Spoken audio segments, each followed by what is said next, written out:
Okay. All right.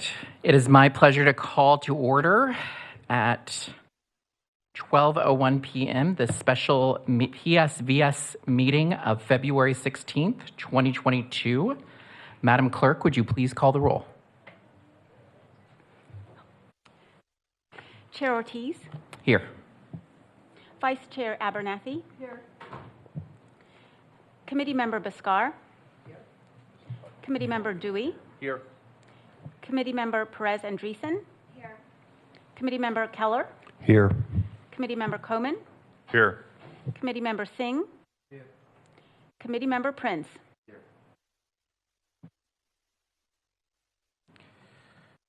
All right. Madam Clerk, next item, please. Committee Members' Introduction. Okay. I think City Manager, you're going to open this up. Yes, thank you, Chair. We were remiss in our first meeting. We did not provide an opportunity for committee members to introduce themselves, get to know one another a little bit more.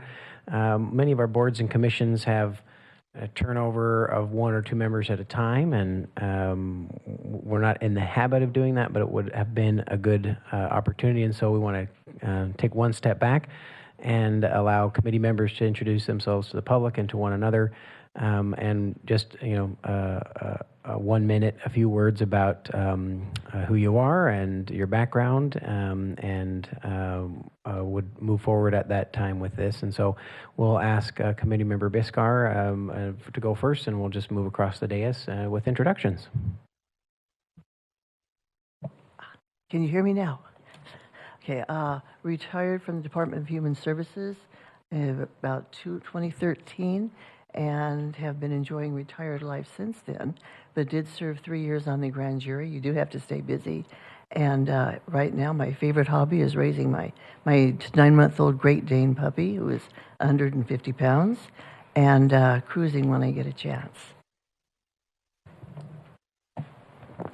My name is Mark Dewey. I'm the Assistant Business Manager for the International Brotherhood of Electrical Workers, a lifelong resident of Kern County in Bakersfield, and I look forward to serving on this council.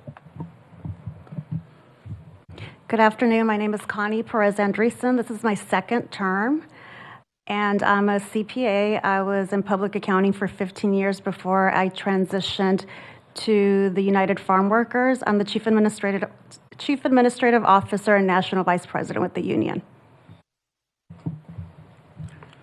Good afternoon. I'm Ken Keller. I'm the hospital president at Bakersfield Memorial Hospital. Been back in Bakersfield for a little over 6 years. Been involved in healthcare for about 30, and very pleased to be, I'll say, renewed as a second term on this committee. Good afternoon, everyone. My name is Nick Ortiz. I'm the president and CEO of the Greater Bakersfield Chamber. We're the region's largest and broadest business association, and unfortunately, I am your chair. I'm Kathy Abernathy. I've worked in Congress and the state legislature.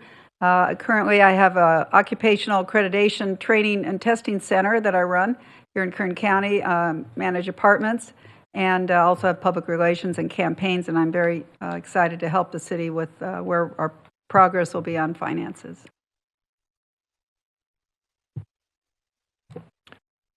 Hello, my name is Larry Coleman. I'm a business owner here in Bakersfield. I am the chair of the City of Bakersfield Planning Commission. I have experience on the Redevelopment Agency prior to the disbanding of that several years ago by our Governor Jerry Brown. And I'm looking very forward to really digging into the Measure N issue. So thank you.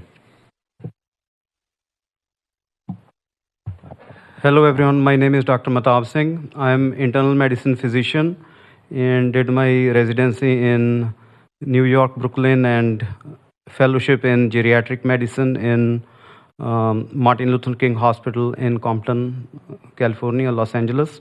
Currently, I'm chief of staff in Good Samaritan Hospital and working as a hospitalist here in Dignity Health with Mercy Hospital almost 10 years.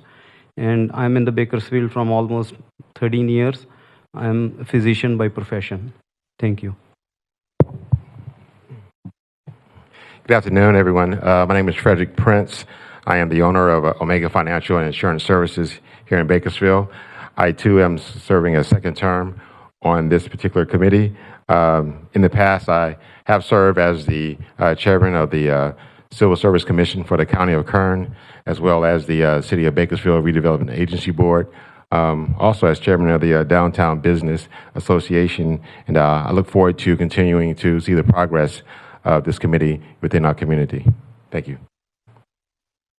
Well, thank you all. I appreciate all of my colleagues and your commitment to public service. Thank you for volunteering for what is a very important committee. So with that, Madam Clerk, next item, please.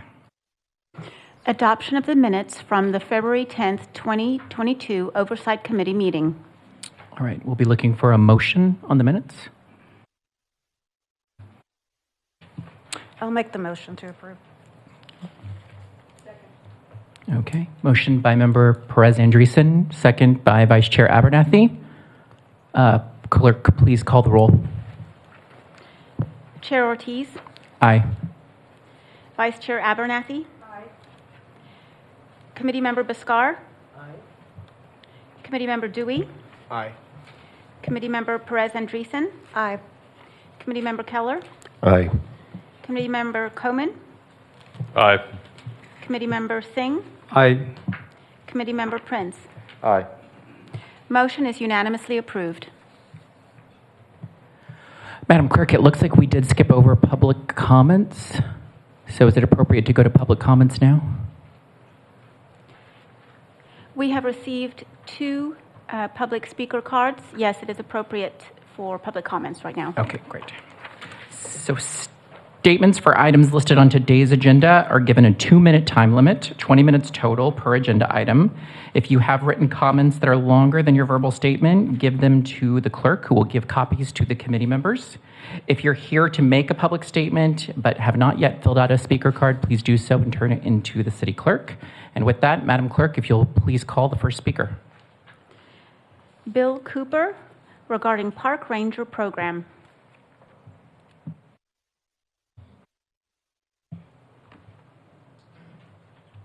Thank you, Mr. Cooper. Mr. Chair, members of the committee, I'm Bill Cooper. I represent the Kern River Parkway Foundation. We've been at this for quite a while. I just want to speak in favor of the establishment of the Park Ranger Program. We've been trying to, over the last couple of years, really get involved in the Parkway corridor, and it is a struggle. And we need some boots on the ground, so to speak. And the only way to accomplish this is to have a law enforcement unit that's dedicated to parks in general, and from our perspective, of course, the Parkway in particular. We're just not going to make any headway without it. It seems to me that Bakersfield Police Department has all they can handle in other areas, and so we're in support of this this concept, and we hope you'll move forward with it. Because if you've been in the parks, and in particular, if you've been down on that river where people go every day, it is a real mess. And there's a criminal element down there. These are not just homeless folks that are having a bad go. And I'm sure there's a few down there, but there are some serious behaviors going on down there in that river corridor that need to be dealt with. And I'm sure the other parks have the same problems. So anyway, and is this appropriate for another quick issue? I would like to ask that maybe we do a one-time commitment to providing a restroom at Lake Truxton area. It is turning into a health hazard down there.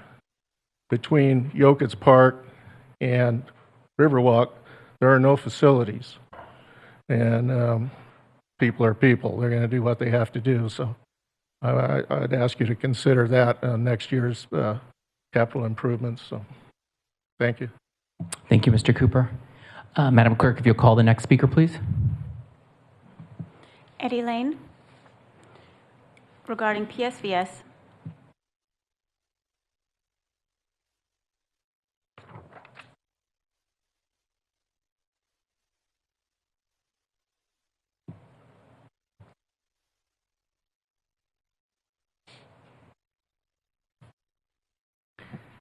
Thank you for this opportunity and for the assistance of the city clerk in forwarding pictures to you ahead of time from San Miguel Grove. I took those yesterday.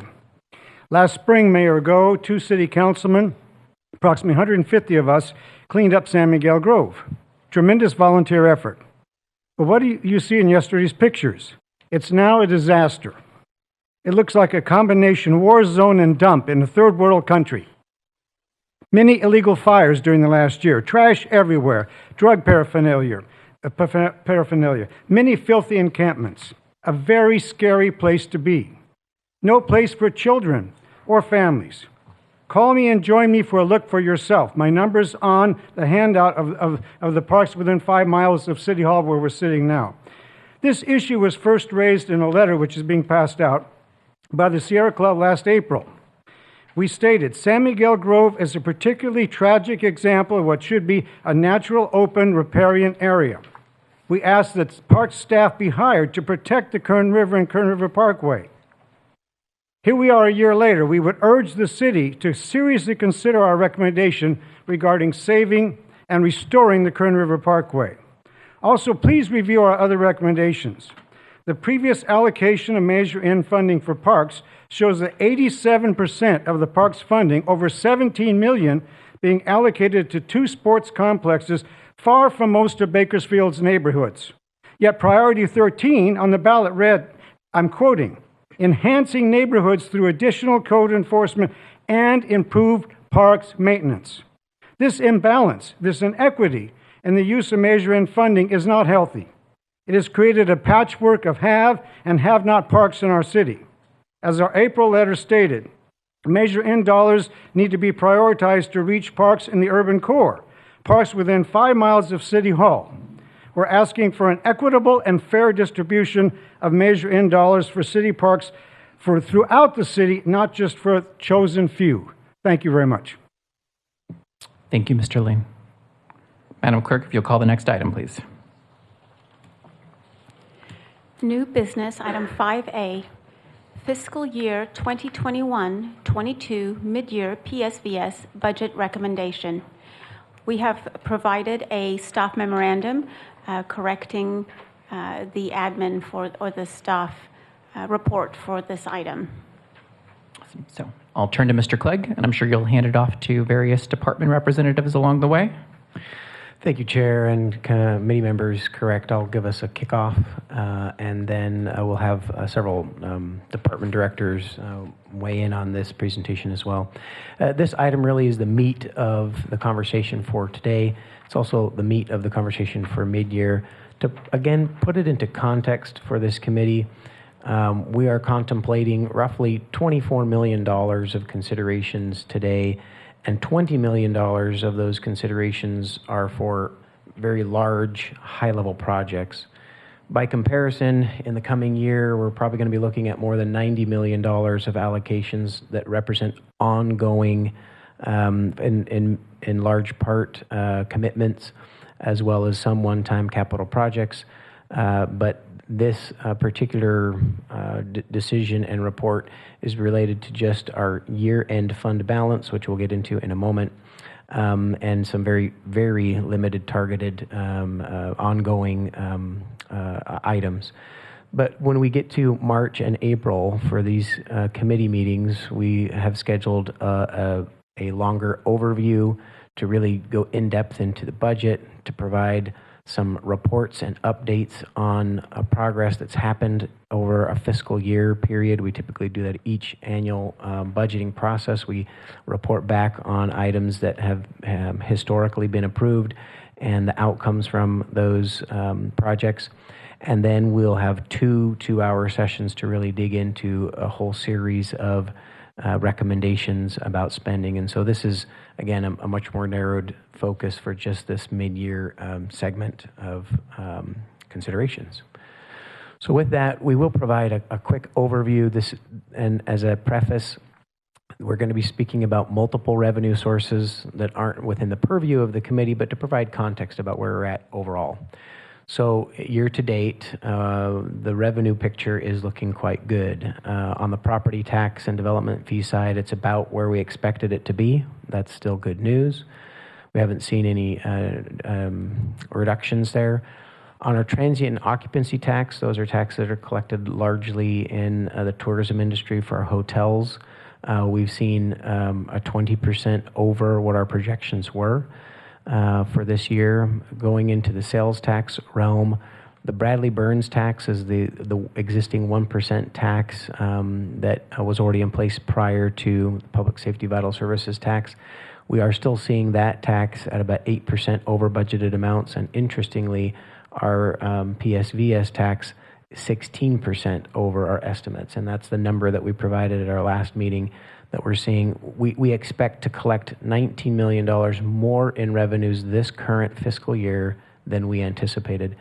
We always approach budgets from a conservative standpoint, which is safe and wise, but even with that conservative approach, you wouldn't typically see a percentage like that year over year of increases.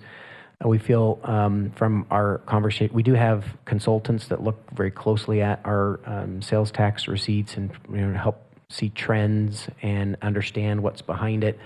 And we're feeling thankful that the rebound of the economy has been quicker and stronger than we anticipated. But also there is inflation that's impacting some of these numbers. And when you see nationwide inflation, in the 7% range, we do expect, or we assume that that's impacting some of these higher revenues. And we're also seeing that the costs on our side of implementation are higher. So the costs for supplies and goods and services, contracts are higher. We have vendors who are not able to guarantee pricing beyond 30 days. We have vendors who are coming back and saying we can't honor that bid anymore because it's too expensive or because they can't get the goods. And we've never, really experienced something quite like that. And so we're watching it as closely as we can. But I think more so in the annual budget process, you'll see that the cost increases just in doing the same level of service as we did last year is going to be more expensive next year. And we do, in large part, across the board, even with the city council on funding sources like the Bradley Burns tax, are recommending that these ongoing increases be reserved largely for the next fiscal year process. What is more of a focus is our year-end balances, and as described in our last meeting, this means we had funding that was either unexpended or we had higher revenues. We did experience the same last year. We had higher revenues come in than we budgeted for last year, and we've had some reimbursements of expenditures through the federal resources available through CARES and the American Rescue Plan Act. And so the result has been that at the end of last June, we had $29 million more in the general fund than needed costs, and $20 million more on the Public Safety Vital Services tax side. The reason that we're taking this up today, and I explained it briefly at our last meeting, is that we close our books through the summer to the end of August at each end of the fiscal year, but then we have those books closely audited by an independent third-party auditor, and so we don't really lock in that number until our books are fully audited. And at this point, we now know there is $20 million of Public Safety Vital Services tax one-time year-end balance that can be allocated to projects. So that's where we'll lean into now. I'm going to provide two summary slides, but then each one of these items we're going to speak to more in depth, but this is just a summary, and this is consistent with what you saw in your packets in advance. I want to speak, though, at a high level about why we call them strategic programs and why a majority of the funding is recommended towards those. One-time monies, again, should be spent on one-time expenses. You don't want to hire new staff with one-time monies because it's not guaranteed to be available in a future year. Also, we have some important projects that we wanted to set the funds aside for. These are known expenses that we know we're going to incur in order to achieve these high priority projects. and it's wise to be able to take some one-time money, put it towards those projects so they won't impact future operating year budgets. And at the same time, again, this is an opportunity to shore up our fiscal solvency and our fiscal strength by having strong reserves.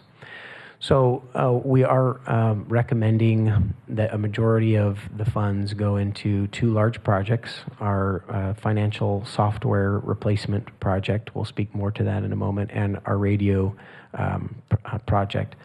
The next two are really about reserves and planning for the future, and then the last item is about being strategic and accomplishing some of our goals a little faster than we anticipated because we have that opportunity with some one-time funding. But again, we'll get into each of these. We'll also speak to the ongoing recommendations, but as a high-level introduction, we typically would not approach the level of spending on the strategic positions that you see in front of you at a mid-year process. But because of that $19 million number, we have a high degree of confidence that these ongoing revenues will be available. And these are things that we theoretically could do at the annual fiscal year process, but these are opportunities we've identified to really move faster and get at some of the biggest issues in front of us. As we heard in public comment, improving our public spaces is one of the biggest challenges we have in front of us today. We hear from the community regularly on that. So it's an opportunity to move quicker on that issue. And many of these other positions, which we'll speak to along the way, are also areas where we've identified maybe a bottleneck or a challenge at accomplishing the goals and intent of Measure N. And these would be things that would address the stickier points that we've found over this past 6 months of the current fiscal year. With that, we'll go ahead and get into the specific items themselves, and our Finance Director, Randy McKeegan, will walk through some of those big buckets that you saw on the previous slide.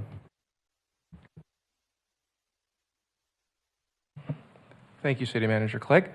Good afternoon to you all. Good to see you all once again. As mentioned, I'll be talking about some of the larger strategic items. The first two are really talking about items that are really systems that have really past their useful life. The first of those is our enterprise resource software. So an enterprise resource planning software, or an ERP, is really a system that is used by entities like the city to really track financial resources and go through our annual processes, whether it be daily transactions like payroll, accounts receivable, accounts payable, or planning processes, whether it be budgets and planning projects, and also dealing with our human resources systems. So those systems, we've had a system that's past its useful life. It's Naviline system, which is our current system, is 25 years old, and it has it has created some significant deficits and deficiencies within our operations going forward. So we're looking at modern systems. We look at modern systems and what they can do, and we really look at them, and they really do seem to be able to provide some really improved efficiencies across all city departments. So as we went through this back in 2019, we looked at our current system and recognized something needed to change. So we went with a consulting, the Government Finance Officers Association, and they provided an assessment of our current system and our current processes. And ultimately, their conclusion was that a full replacement was needed. We did look at whether we could work with our current system, upgrade that current system, but ultimately it was determined that a full replacement was really the best step forward. So we issued an RFP back in 2021. And our proposals were received, a number of proposals were received by the end of last calendar year. And we're currently reviewing those proposals. And then we will elevate about 3 to 4, depending on those proposals, for final analysis, full demonstrations, and ultimately a decision will be made by the end of this fiscal year, June 2022. An enterprise resource planning system for the size of the city of Bakersfield it is a costly item. It is estimated that it'll be in excess of $20 million once it is all said and done. So we've actually started the planning for this last year. We set aside $6 million in reserve, or well, not reserves, but set aside in the project. $5 million from PSVS funds and $1 million from the general fund were set aside last year to begin funding for this project. So we are asking in this particular strategic goal is to ask for $10 million of PSVS. That, in addition to the amounts we anticipate to get approved from the general fund, will ultimately cover the cost that we anticipate for this program. We anticipate that it will be an 18 to 36-month project, depending on the system selected. But again, once we have this mid-year adjustment and the general fund mid-year adjustment, we do expect that the full amount will be set aside for this implementation. The next item is, again, an item that is related to us. Yeah, absolutely. I can take questions related to that specific item for sure. Just, if colleagues just raise their hands if they want to ask a question. I mean, go for it, Vice Chair. Yeah, I mean, we'll get a download on how we work the electronics, but go for it, Vice Chair Abernathy. But if anybody else would like to make a comment, just get my attention and I will call on you. Yes, please. Okay. The 25-year-old system, did you spend any money on it in the last 25 years? Because it sounds like you bought something 25 years ago and nothing's been enhanced since or spent on it. I just wondered. Sure, there is an annual subscription fee, so to speak. It's about $250,000 each year. So we do have a subscription, and they do update the system from time to time, but it is not updating it to the level we would expect. It's really just it's a really old technology that it's based upon, so they can only do so much with it. And so you're saying the system you're going to purchase is going to be around $20 million? Yes. And you're asking for half of it from Measure N. Is that it? That is correct. In this particular allocation, yes. Thank you. Committee Member Keller. So if I hear correctly, you're going through evaluations of several different companies to provide the service. You haven't identified one as a finalist yet. Yeah, that's correct. We anticipate that we'll have the finalists, the top 3 or 4, by the beginning of March. Similar to Vice Chair Abernathy's question, with the purchase of the system, will it also come with the annual maintenance, upgrades, service commitments, and things along those lines within the $20 million, or will that be an ongoing cost? There will be an ongoing cost for basically a subscription cost. Okay, thank you. Committee Member Perez Andreessen. Hi, as a CPA, this is very exciting to me, right? Because I'm trying to contain my excitement, actually. Are you looking at a cloud-based system? Yes, it will be a cloud-based system. Okay, perfect. Committee Member Prince. Just another addition to that question, the ongoing costs. Now, will that be from the general fund, or will you come back to Measure N for those ongoing costs? As presented to the City Council, I believe, last year, the plan is to actually allocate those costs within the general fund or enterprise funds just based on the operations. So those ongoing costs will be distributed to all the departments, whether it be PSVS percentages based on the number of staffing, and most likely. Hate to put you on the spot here, but could you maybe, just for the education of our committee members who are not accountants and don't necessarily understand all of these types of software programs, could you give us an example of one of the deficits or deficiencies or challenges the current ERP presents? Maybe just one.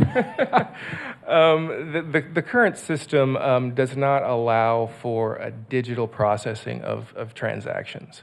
So there's a lot of paperwork related to processing purchase orders, processing invoices, processing receivables. So the idea is to eliminate that handing off paper, getting signatures for approvals of a purchase order or an invoice. The idea will be able to have that all in a digital process. We'll eliminate files. That's one of the keys that I'm looking at, but there's a number of things I could get a list for the committee if you'd like to put something together for you. And I'll take opportunity with that question to just provide a couple of other thoughts as well, because I'll admit, too, that not being the expert in all of the technical aspects, but how I see this from a high-level perspective, this is not just a technology tool, this is a business transformation project. This is about becoming a modernized organization that is far more efficient. We use a lot of paper. We have a lot of manual processes. This will automate significantly. When you see that 20% efficiency number on the slide, that means 20% more staff time to be doing other things. We want our staff to be doing value-added activities instead of just manually processing so many things. And so it touches every department, every division, every organization. It's our core accounting, budgeting, purchasing, accounts receivable, accounts payable. It's that core system. And typically, a large organization like ours would replace their system or upgrade it significantly every 5 to 7 years. The fact that we're at 25 years puts us in a position where we're not able to produce a lot of the reports that people ask. What are those numbers? It's a lot of manual extraction out of that system, putting it into Excel spreadsheets that our staff spend a lot of time on, that we could again be spending their time on much more value-added activities. Wonderful. So just for our charge, which is oversight accountability, this is actually a tool to give us greater transparency into city finances and greater accountability. That is correct. Okay. All right. And unless there's any other comments from my colleagues, then Mr. McKeegan, please proceed. Thank you. Again, we talked about the ERP, an aged-out system. We are currently dealing with another aged-out system, our public safety radio system. This system is the primary way for emergency response communication for our police department, our fire department, and the current system is over 20 years old. So in collaboration with the county, the city of Bakersfield is working with them to really build a single system that will cover the whole county and replace the age systems both for the city of Bakersfield and the county of Kern. So the total cost is estimated for the city's share is between $17 to $19 million. We have not selected a final contractor yet, so they're still in the process of that. Last year, again, preparing for the cost of this type of replacement, we set aside $12 million last year to fund this project. We are asking in this particular segment, we are asking for $5 million of PSVS dollars, and we're recommending that. In addition, we are going to be asking for general fund dollars as well. So once those allocations, once approved, we should have sufficient funds to complete this specific project once the contractor is selected next fiscal year. And that is the plan, at least when they. Next item, again, I'm sorry. Committee Member Biscar. Excuse me.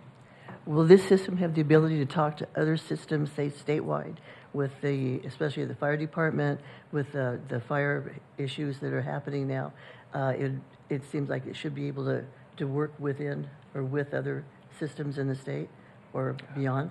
I mean, I could ask our technology services director, but I don't believe it's meant to have that main connectivity to other entities outside of Kern County. So I believe it will allow communication within the county with county sheriff, county.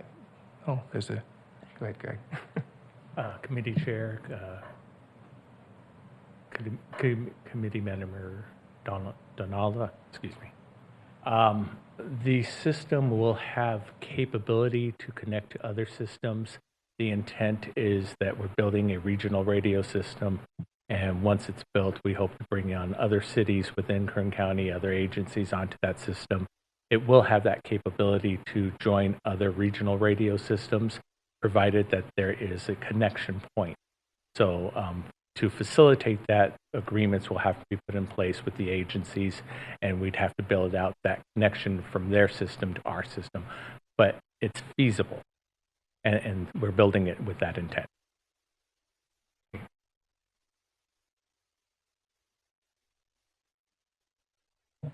Seeing no more questions on that aspect. So the next item, again, for these one-time strategic goals, is a $2 million ask to begin to fund a pension stabilization trust. So our pension program is much different than what we currently are dealing with.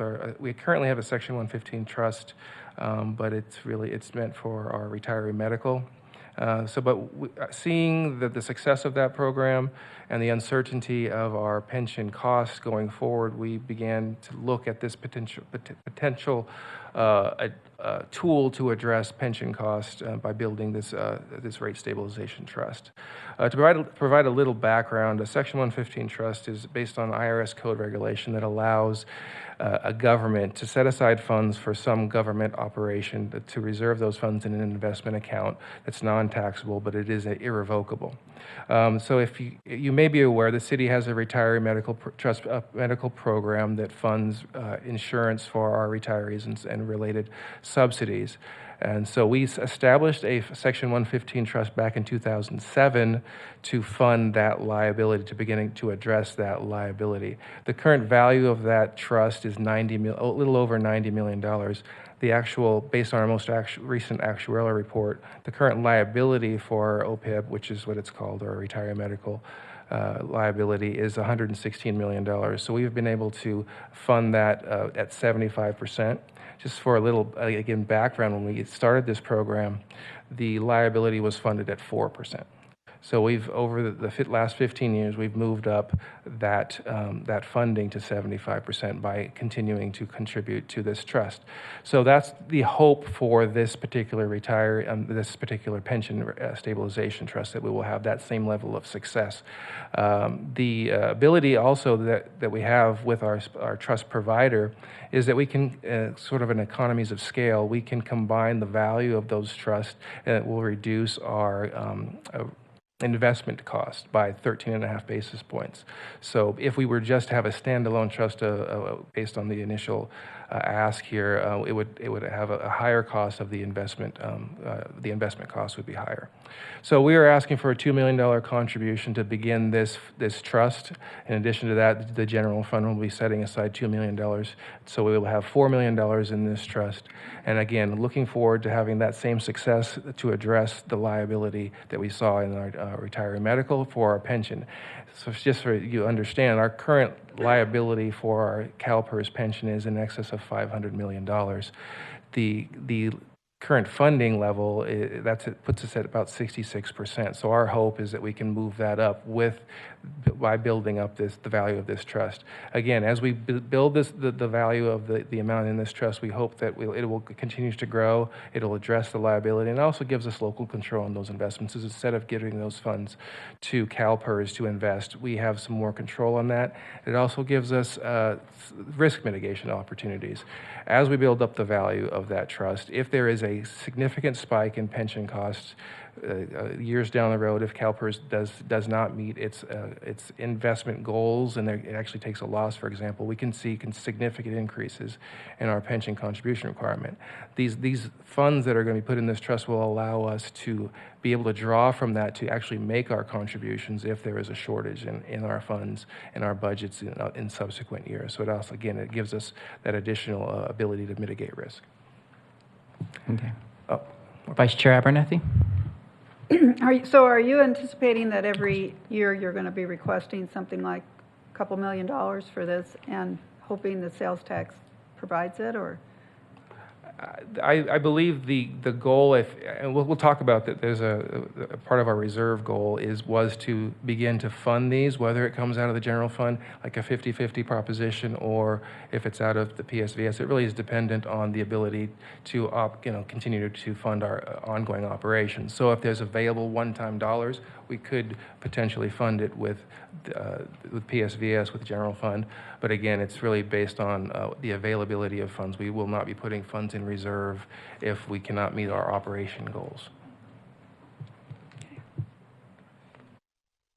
Just a quick, beyond local control, what is kind of the fiscal benefit from controlling these and not just making an additional contribution to CalPERS? Well, one of the things with CalPERS is they have a different investment strategy that differs from what we've seen in the returns that we've seen from our current retiree medical trust. So the value there is that we will have returns. If you look at the history of CalPERS, there have been some significant losses that didn't really match the market. So, so the hope is that we can mitigate that risk by having more control, and then we can make changes to that investment strategy if things need to be adjusted, if equity markets and we need to go into interest bearing accounts, that type of thing. So it gives us that flexibility, and it's not solely at the behest of CalPERS and those investment decisions that they make.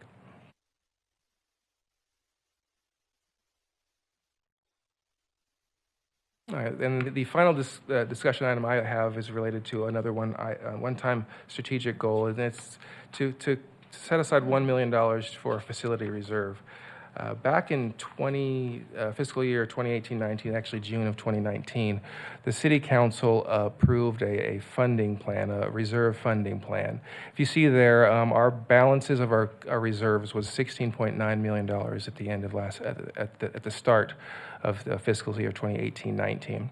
So we were sorely underfunded on our reserves. So we set up a goal through a council-approved resolution to establish a 60-day reserve of general fund operating reserve by this fiscal year. Included in that resolution was also a plan to build up our facility reserves. Those facility reserves are used to fund unexpected repairs or facility needs throughout the operations of the city, facilities throughout the city. So that goal was to put at least $5 million by the 24-25 per that plan. It also, we already touched on it, mentioned that we needed to build, with a desire to build up that pension rate stabilization trust, as an aside. So we moved forward with that plan back in 2018-19, and have been, last year we actually used $13 million of PSVS funds to add to our 60-day reserve, or rainy day reserve. So that actually allowed us to meet our 60-day goal a year ahead of schedule.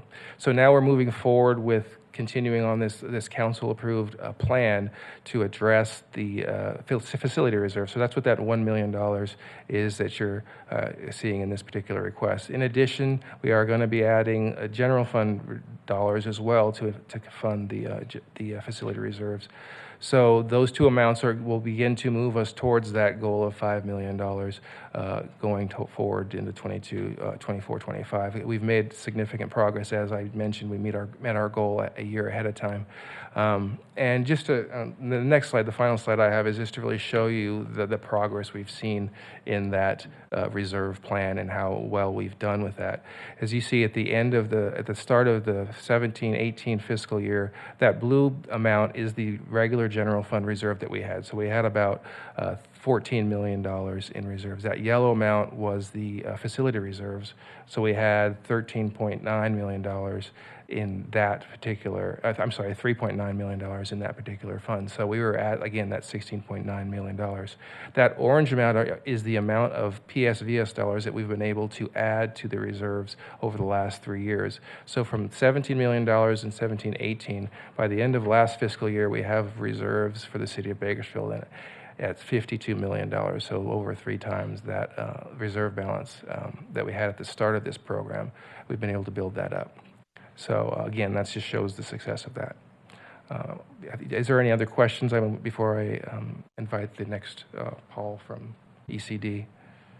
Committee Member Keller. Just to make sure I remember correctly, these are 3 distinct funds. Yes. So the reserves for the facility would not be, for lack of a better term, commingled. Exactly. Okay. Exactly. And just so you know, right now the facility reserve is just our standard facility reserve, so we would actually have a 4th reserve that would be PSVS facility reserve. So we would actually have a distinction between those funds and the amount that comes from PSVS.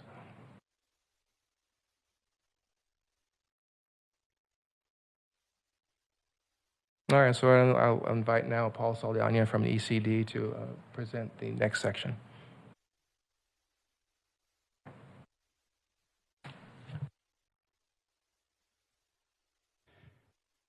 Mr. Chair, members of the committee, Paul Saldana, I'm the Director of Economic and Community Development. I'll just really quickly, I know we'll go through some orientation of all the programs that our department does when we have our full budget discussion, but this just really gives you an idea for what the department does in terms of connecting government, business, and community to deliver measurable results. We solve problems based off of our professional experience and our strategic thinking and our entrepreneurial approach. We develop opportunities into projects and projects into transformation in the community. We create positive economic impact and prosperity and enhance the quality of life. And lastly, we inspire innovation and have a societal impact. So this is the lens from which we work from, and the proposals that we have before you this afternoon are based off of. So the first element I want to talk about is this is a one-time strategic program. This is $2 million to implement our economic development strategic plan, which was approved by the council in September of last year. This will assist us in working on citywide projects as they relate to targeted industry recruitment in advanced manufacturing, energy, and business services. We'll also look at strengthening up some of the other programs that we have through the EDSP, such as our economic opportunity area, which helps businesses with different improvements, as well as starting to look at some opportunities to take and repurpose obsolete retail facilities throughout the community. Again, this is a part of the one-time program. Yeah, okay. The second element is the Downtown Redevelopment Fund. This would be an ongoing program. This is gives the city the opportunity to evaluate opportunities within the downtown core to redevelop those properties through primarily means of public and private partnership. Where currently the city has a property just across from Maya Theaters here in the downtown, which we're looking at doing a similar type of project. And we'd like to see those types of opportunities occur throughout the downtown area. And so this will help fund and start the fund for those redevelopment type of projects. And then the last item in our request is staffing. We have the request for 2 additional staff positions. Currently, the department has just one management position. We have 2 management positions, myself and then the manager for the Visit Bakersfield program. So this would add a manager staff position within the department that would help us to facilitate some of the PSVS funded programs, particularly as they relate to redevelopment and some of the other development programs that we have. The second position is an administrative analyst position, and this position will help us to implement our new fiscal and economic impact analysis tool, as well as track performance metrics for the various work that we do in our department, so that we can report out to you, to council, and to the community the transformative work that the department does, both from a programmatic standpoint as well as a fiscal and economic impact perspective. So with that, I would be happy to answer any questions you have. Committee Member Coleman. Thank you. Thank you, Mr. Saldano, for your report. But I think this question is really directed to Mr. McKeegan and maybe Mr. Saldano. I'm having trouble following the math because we talked about having a $28 million surplus, but so far we're at $24 million. So am I not following the math correctly? If I may, Committee Member Coleman, there's 3 different pieces to economic development, and we actually transitioned through in that presentation from the one-time to the ongoing. So the first $2 million was one-time for implementation of the economic development strategic plan, and that completes the $20 million of one-time monies. As we transition then to the Downtown Redevelopment Fund, that's proposed under the ongoing amounts. And let me speak to that given the opportunity. The Economic Development Strategic Plan will need ongoing funding, but it is a little bit more project-based. And we know that that's also a fairly large, lump sum, but there are many elements of implementing that plan that are underneath that. But also we want to be able to have some funding available that if that signature project becomes available in one of those target industry clusters, we have some resources to help make that happen. But then on the Downtown Redevelopment Fund, we've actually listed that under ongoing revenues because we do anticipate including, probably not to this amount of $2 million, but we do anticipate, it could be $500,000, it could be $1 million in subsequent budgets that we'll propose as an ongoing amount to keep a fund available to help us also create signature projects in the downtown core as one of our emphasis areas. So that $2 million is underneath the ongoing bucket, and so it is $20 million total from the one time. And we have a summary slide at the beginning that showed the 20, and we'll come back to that summary slide at the end as well. Okay, I'll save the rest of my questions for the end then. Thank you. Mr. Saldano, I really appreciate what you guys are doing for the economic redevelopment. I'm glad to see that agency reignited and looking forward to great things from you guys. Can I ask you one more question though? You have a budget that's part of the general budget, correct? We do have a budget that's part of the overall city budget, correct? And the two staff positions that you're asking for are positions that were not included in your general budget? That is correct. These are two new positions. Is that something that City Council has? I don't know how that process works. So, where do we decide to add? How does that process work when we decide to add staff? How does that work in the strategic plan? Yeah, thank you, committee member. I think that's a good question. A couple of thoughts. One, again, typically at mid-year, we're very selective. In the annual process, there's a little more consideration. But at the mid-year, it's really, if there's a strategic need and an urgency, then we would make a proposal. And I would also reflect, for the benefit of this committee, all of the Economic and Community Development Department, other than those positions that are funded by some administrative costs for federal entitlement monies that come from the Housing and Urban Development Department, all of the department is funded under the Public Safety Vital Services tax. We did not have a department until Measure N was passed, and we've created that department with this new opportunity. So the other positions that are in the general budget are part of PSVS, previously approved by former committees and council. But the adding of positions is definitely a council decision, and it requires council authorization. We always frame those decisions within the council goals, the council strategic goals. Does it meet one of those council strategic goals?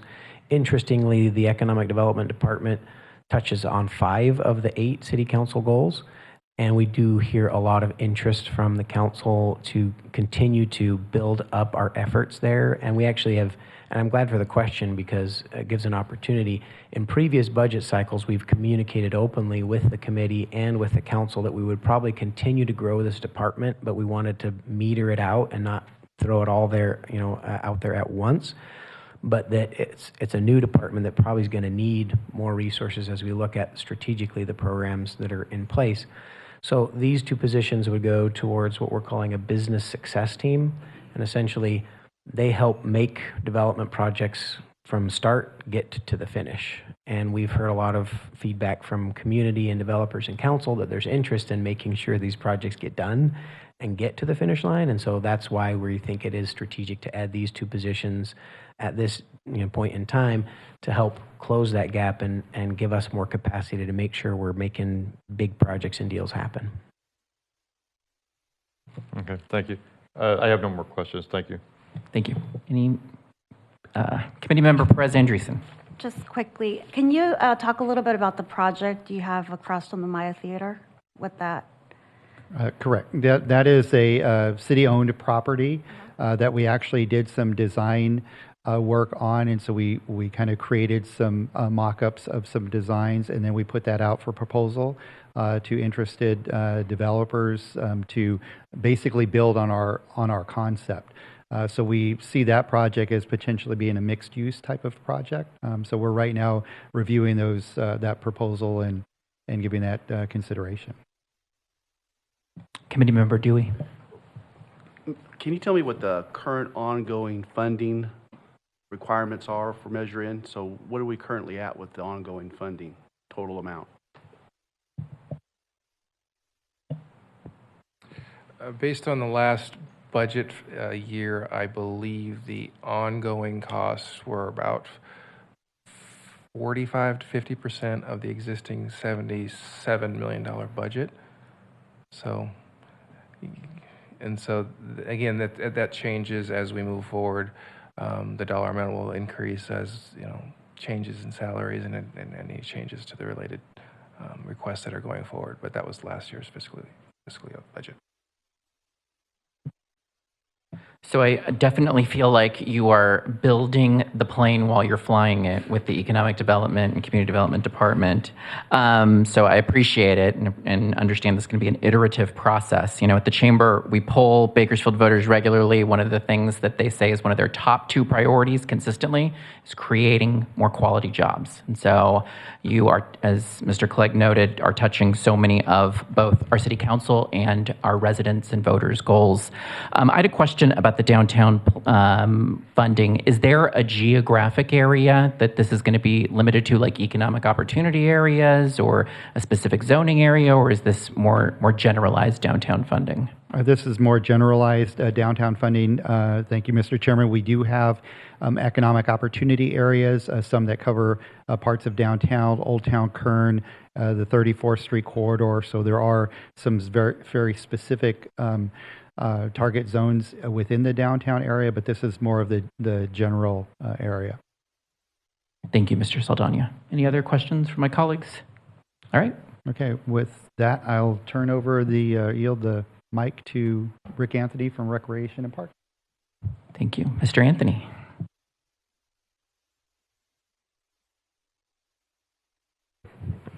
Good afternoon. I know I've had the pleasure of meeting most of you, but would like to do a quick introduction of myself. Although I've been on the East Coast for the last 30 years, I was born and raised here. I spent the last 13 years as the director for Anne Arundel County, a large county in Maryland. But I'm happy to be back, and I want to commend the city manager, Christian Clegg, for having a keen eye for talent and the wisdom to bring me back home. Normally, I would, and my staff gave me a little bit of heartburn about this first slide. They certainly wanted to start on a positive note and talk about all the great amenities and assets that this program has brought us through previous committees like yourself. But one thing that really alarmed me more than anything else in my short 8 months here is the rate in which these beautiful assets and improvements are being destroyed. We are spending tens of thousands of dollars every month repairing and replacing objects of senseless vandalism. And I know you've seen some of the pictures from Mr. Lane. I have heard from plenty of community members about the issues in their public spaces. What's even more alarming for me is, let me back up here. Okay, I think we're missing a slide. There it is. What's even more alarming for me is as I continue to kind of get out there and talk to the staff and see what their experiences are, is the alarming number of incidents that they have on a daily basis in terms of fearing for their jobs, fearing for their lives, doing their jobs. A lot of them are afraid to just do your basic duties, go into a lot of these restrooms that we see because of encampments, because of some mentally ill issues, people that are out there. And we have 2 serious incidences in these last 8 months where staff actually got assaulted. One with a baseball bat to his truck, and the other one was a cell phone was thrown at him. So when you combine that with the countless number of times that the public actually says they don't feel safe, I do feel very responsible to take action. Matter of fact, to be honest with you, I think not taking action is gross negligence on my behalf. It's just a matter of time, God forbid, that something could happen far worse than what we've already experienced. So what I am presenting to you is not a new concept. It's actually unusual for a city of our size to not have its own enforcement arm. We have two models here, right here in Bakersfield with the county program, as well as north of the River Park District. Many other cities, such as Santa Maria, Oxnard, San Bernardino, and Pasadena, has their own ranger program. Even the cities that I called that did not have the program actually told me they wish they did. And so I think that by far it's a proven program that is by far the most effective way to successfully accomplish the objects of this particular slide. It is also 100% supported by our Chief of Police and Bakersfield Police Department. It will give us an arm to be able to do some coordinated efforts with them and also code enforcement. The startup cost here is about $1.2 million, as you can see. And the ongoing cost about 2.4. I do have some backup information and happy to provide some other details of the program. But ultimately, as I end, it is the number one priority of our department. I really just don't see how we continue to make significant investments without being able to protect our assets. So thank you. I'll take any questions. Mr. Anthony, will these proposed rangers be post-certified? They will have some post-training, but they will not officially be law enforcement. Okay. Yes. And will they be armed? No, they will not. They will have a baton. They will have OC spray similar to our code officers. Okay. Colleagues? Oh, Committee Member Biscar? I'm seeing a lot of startup costs here. I'm not seeing a building to house them. I'm sorry? A building to house these folks? Yeah, we currently have spaces that we're identifying for them. One at the community house, which we recently took over from, I believe, another nonprofit organization, and then as well as space in MLK. So we're making some visions out there to be able to keep them there. Okay, and I'm seeing some really good plans for these officers. How does the analyst fit? Yeah, the analyst will not only just support this program in terms of building policy and training, but it will support the department. It is a big need that we have as we move forward with grants, with report writing and that sort of thing. The department just really has a vacuum at that level. Committee Member Dewey?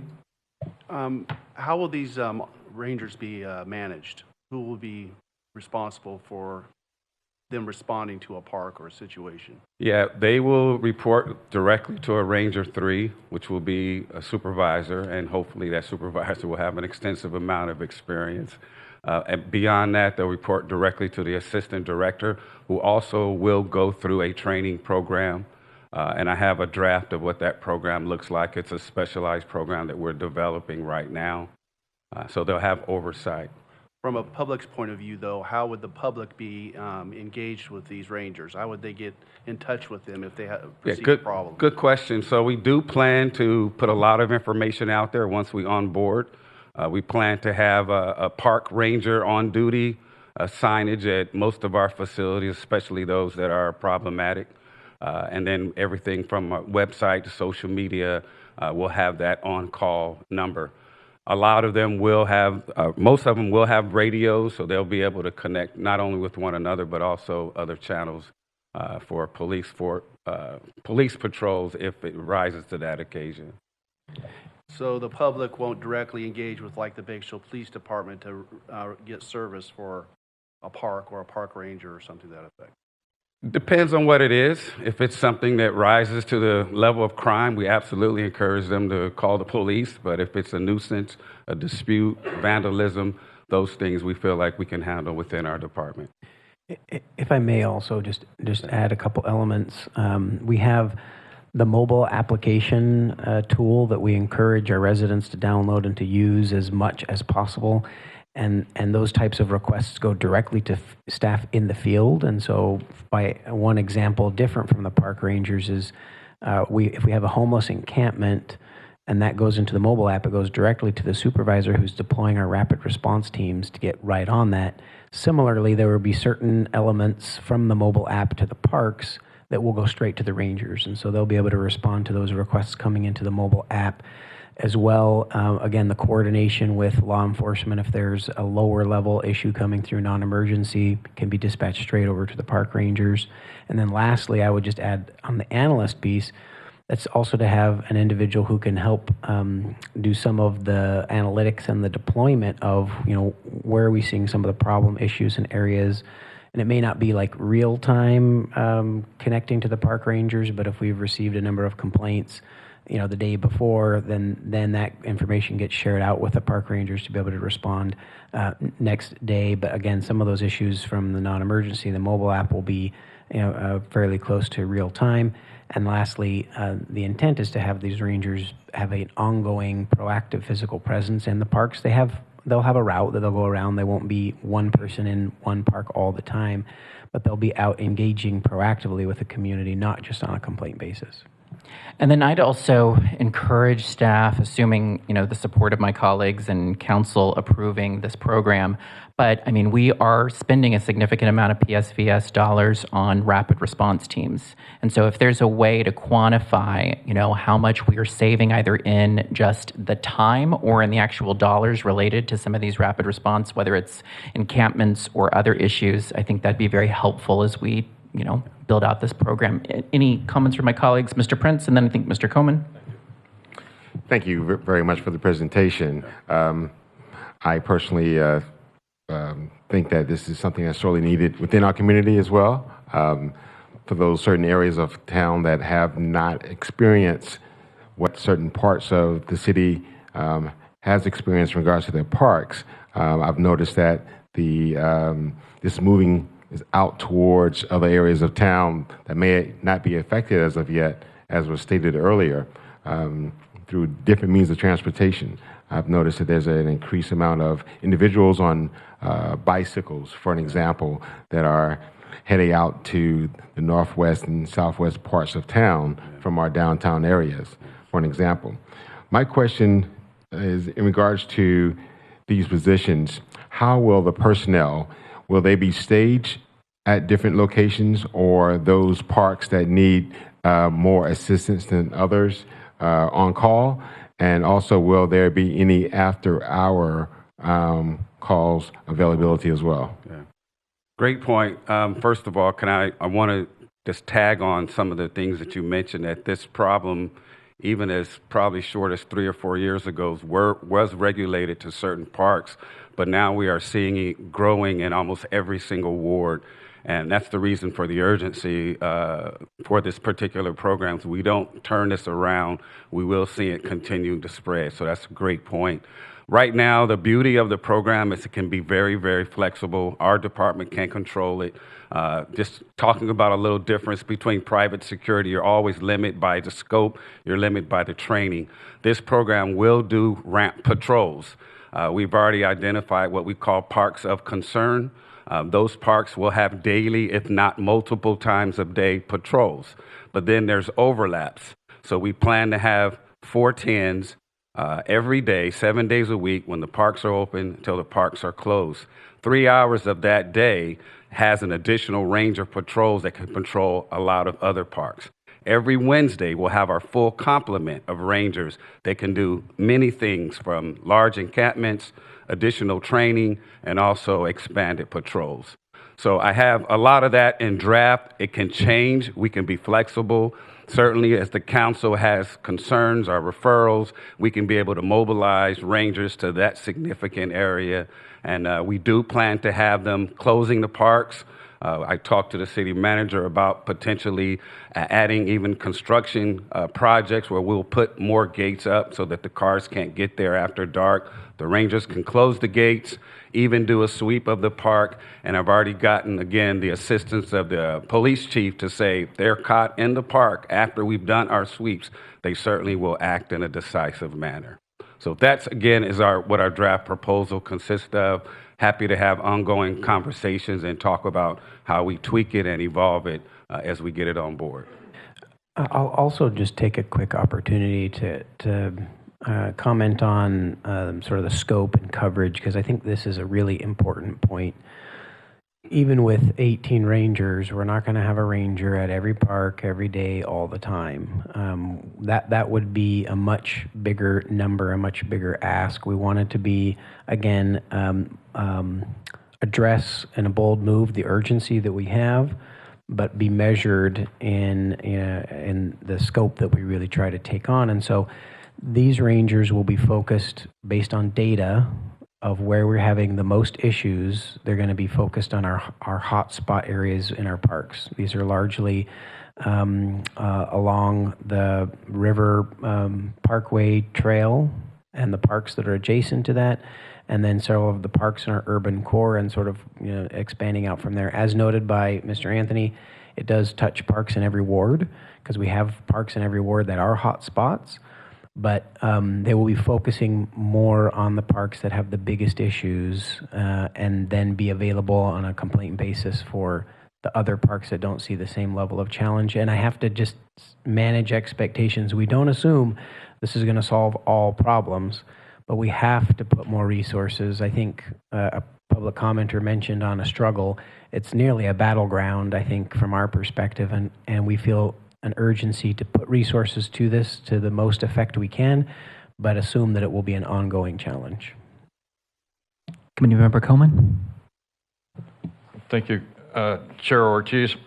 Mr. Anthony, thank you very much for what all this you're doing with the parks. I think the parks are looking really good, considering some of the challenges you have. So I think this is probably a really good idea to have this kind of service, but I'm a little concerned about my experience is that when you create an organization, that organization mushrooms. And so we're being asked to approve 20 positions now. And,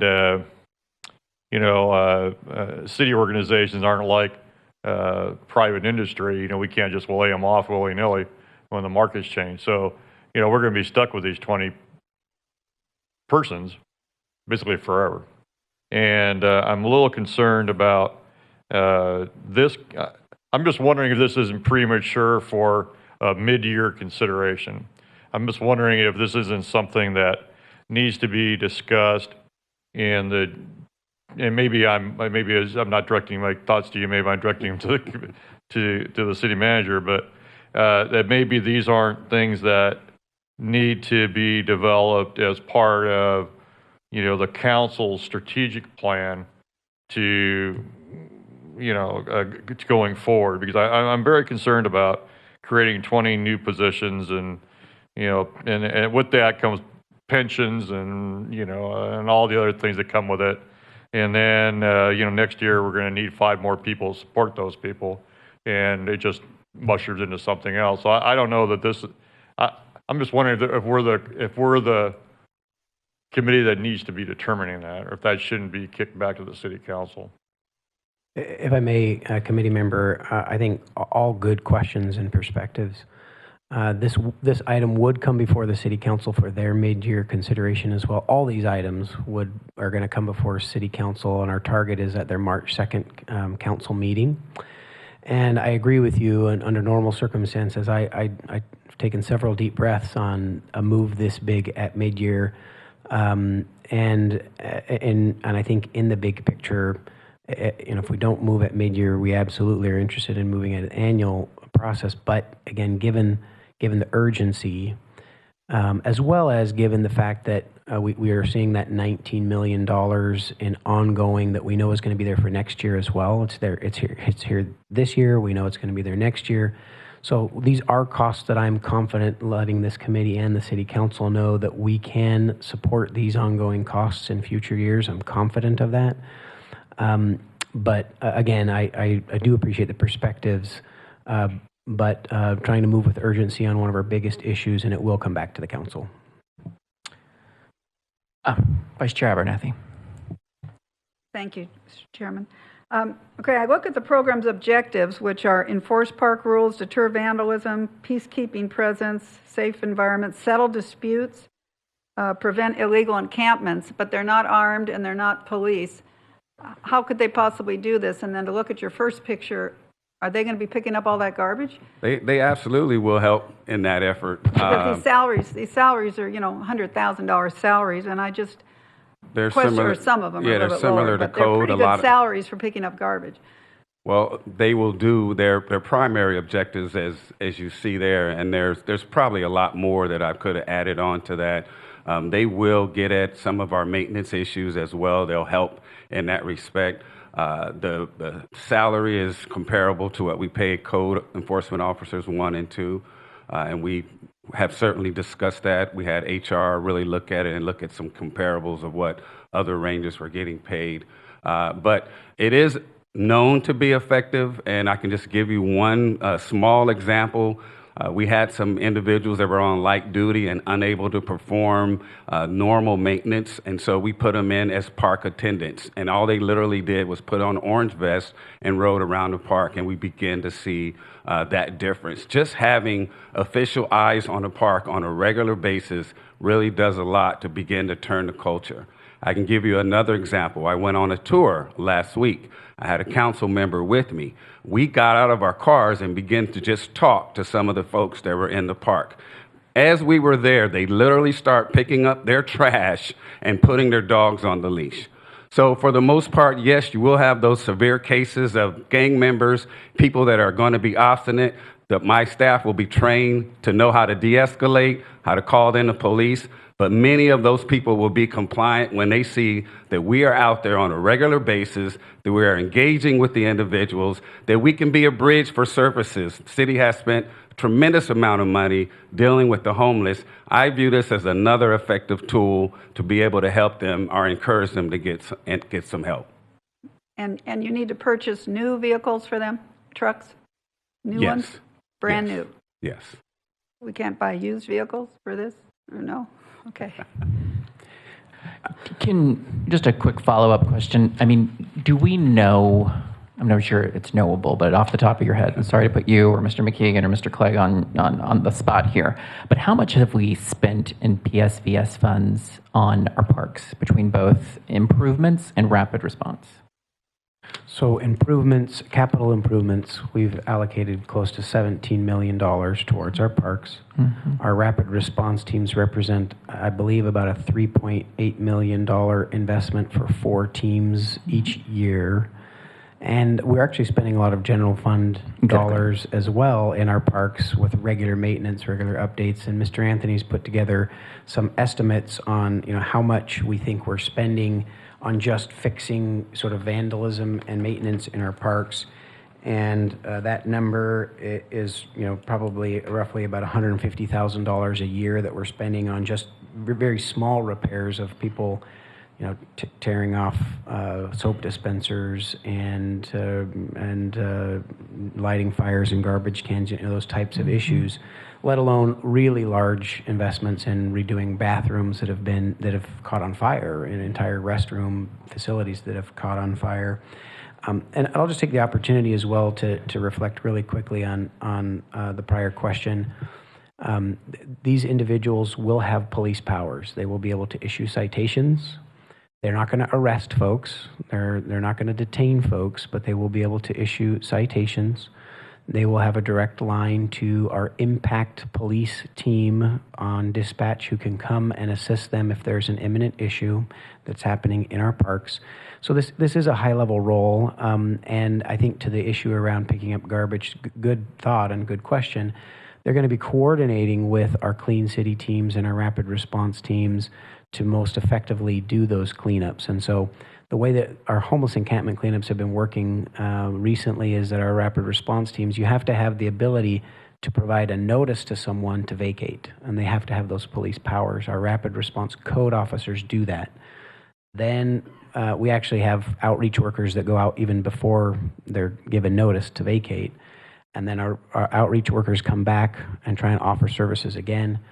Then a code officer after 72 hours comes back, and if they haven't vacated, they're made to leave.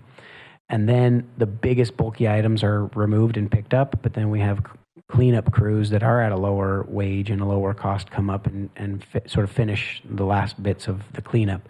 So it does require a lot of coordination between the different teams, But that is the intent also with our park ranger programs, that they'll be the first line of defense in our parks, and they will do the noticing of the encampments and do some of the bulky item, removal of encampments. But then we'll have other teams that can come behind to do some of that lower level work that doesn't merit that wage. And we'll also have direct connects to the outreach workers and law enforcement to assist as needed when situations may be a little more escalated. Thank you, Mr. Clegg. I would just say from my perspective, our public comments seem to focus on the issue in our parks. I view our charge here, oversight of the dollars, and also ensuring that the public is feeling these extra taxes they're paying, that they're feeling the benefits of them. And to me, $1.2 million to secure the investments that we're making in PSVS and the general fund seems like a sound idea. My colleagues have any other comments or questions? Committee Member Biscar? Is it safe to assume that eventually we'll see these, the park rangers added to the public safety radio system? Yes. Any other comments, questions? All right, please proceed. Thank you. Thank you, committee members. I'll try and bring us home here. We're just about wrapped up. We've gone through all of the big items. There's a couple of small items that I want to hit, and then we'll frame for final deliberation. So on this slide, you'll see a few positions we have not talked about. And again, we recently, as we did a budget preview with the city council, one of the questions was, if we're adding these at mid-year, did we miss them at last year, or should we be adding these at next year? And my response was that, again, these are very targeted strategic areas where we feel that if we make an investment now, it'll have a very timely impact to get on the toughest issues that we're facing. So our police financial services, as the police department has grown significantly, they're taking on additional projects, taking on additional initiatives, also with the Department of Justice agreement that is in place. We have one lead role in our financial services area, and it's more work than that individual can handle. And so in respect to the individual doing a huge workload, there are some delays, and we're not able to move forward with all of the initiatives in the police department in the time frame that we would hope for. And this would allow us to move with greater speed and urgency at the initiatives that are in the police department. For every action that takes place out in the field, an officer, it's requiring somebody to do the bookkeeping and develop those contracts and get them approved, through council.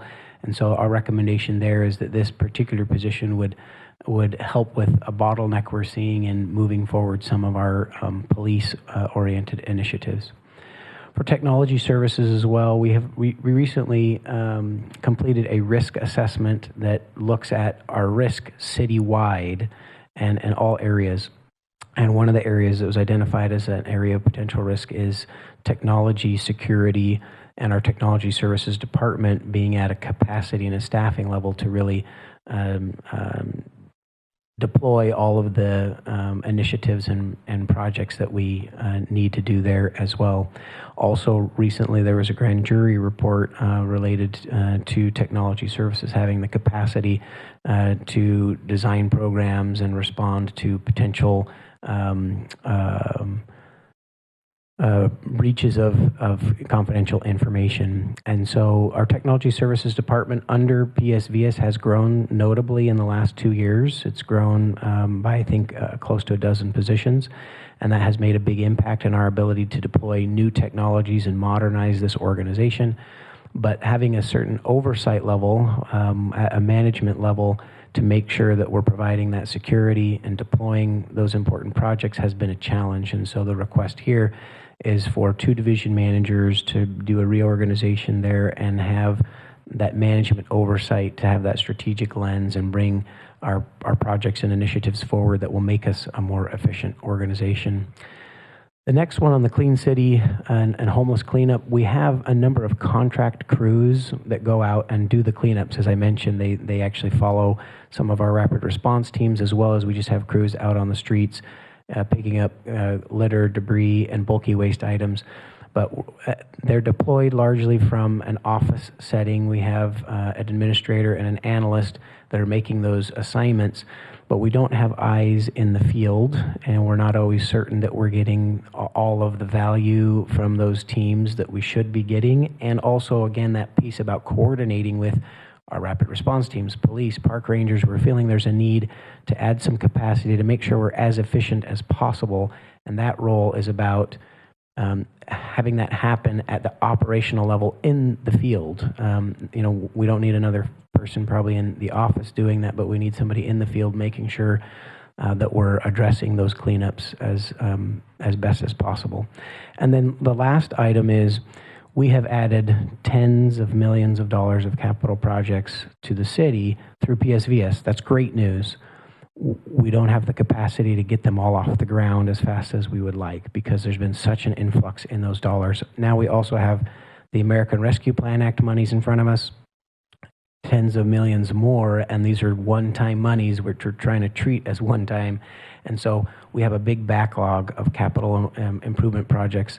And what's happening is we have our managers who are trying to deliver on these projects, also doing the paperwork and the contract development and the invoicing, and that's not the best use of their time. And so we feel like this position is a cost-effective measure to speed up our agility and ability to move forward capital improvement projects and kind of break up that bottleneck that we're seeing in that area and provide that level of support.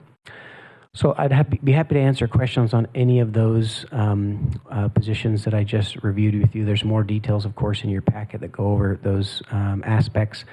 And with that, our staff presentations on these items will be complete. We'll be happy to answer those questions and then provide some context for how to move forward. Any questions, comments? Yes, Committee Member Biscar. For the supervisor for the BPD, the program is already available. They have it in, or will that be an additional purchase? When you say the program, do you mean The where they would? for their work product audits and the different things they're going to need to be doing with this supervisor. So this would be a new role, but it's within an existing division of the police department that they would be providing extra support to that existing division, and there is a spot within that division that they could house that employee. Okay. And on the technology services department, I'm not sure that really fits under the PSVS funds. I see that maybe the change management should be over in HR. And why is IT addressing community priorities other than possibly the need for extra, the cybersecurity?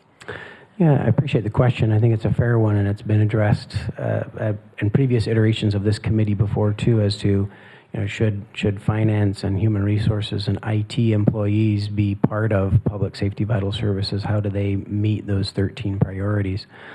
And at a high level, in order for us to deploy the programs and initiatives, you have to have the support staff behind all of those programs. You have to have folks that are doing the bookkeeping and hiring the employees and helping them have the technology available to them to do the work of the priorities. But I would also suggest two specific direct connections. One, when we talk about maintaining fiscal solvency, I think we're missing opportunities to make sure we're getting all of the value out of our dollars and being as efficient as possible if we're having antiquated technology systems. And these positions would help us to make sure we're deploying more rapidly our new technologies that are helping us to modernize and gain efficiencies and be a more efficient and effective organization. I would argue that's part of their role and part of being both an effective government and maintaining our fiscal solvency.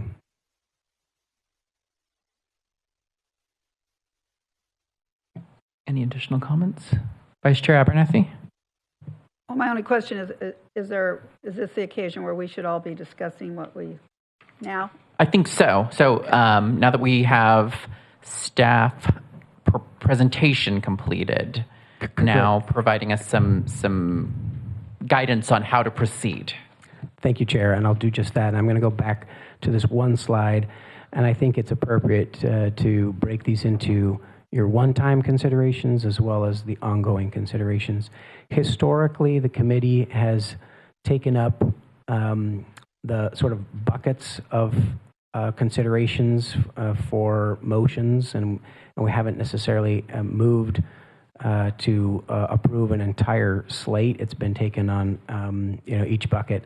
In the annual budgeting process, we've typically done that on a department level, but since we don't have that many items here, I would recommend for this committee, as you see these 5 one-time items, if there is some appetite and consensus to say, a motion to cover all of those, that I think that would be appropriate. But it would be very appropriate to have a motion for each of the 5. And so a committee member who wanted to start off by saying, I think that the financial software system is consistent with the 13 priorities of the measure, could make a motion that it is consistent with the measure and take up that item and then go through each of the 5 with a roll call vote from the committee members. So I'll turn to my colleagues. I think Mr. Committee Member Keller has to depart. I'll try it this way and see if this works. I'd like to make a motion to pass the 5 major funding sources totaling the $20 million, that they are consistent with the goals and aspirations of the PSVS committee, and they may move forward to the City Council for consideration. I'll second.